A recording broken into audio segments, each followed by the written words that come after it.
Hey guys, and welcome to this video. In this video I'm going to show you how to add a contract address or wallet address to Tonkeeper wallet.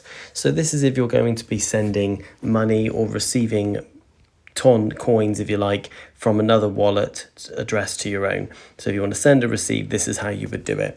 Okay, so we're actually in the Tonkeeper wallet now, and then as you can see, I've got some money on the actual Ton coin crypto.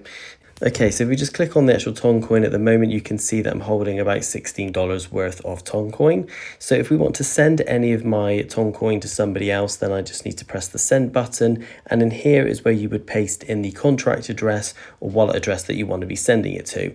I took an example address for just this purpose of this video, so I'm just going to paste that in at the minute. It will come up as red because it's actually for an Ethereum wallet address, so just ignore that for the moment.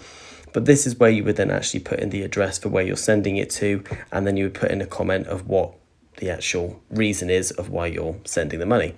So just basically just makes it easier for the recipient to also see. So that's where you would put in a contract address. If you're also then receiving Toncoin from somebody, then you would go into the receive button, and here is your QR code. They can obviously scan this with their phone and send it directly to you. However, you can also see the wallet address at the bottom. Simply copy that, or you can actually do share, and then it brings up your share icons there, and you can share your wallet address. So that is basically how to add a contract address to your Tonkeeper wallet.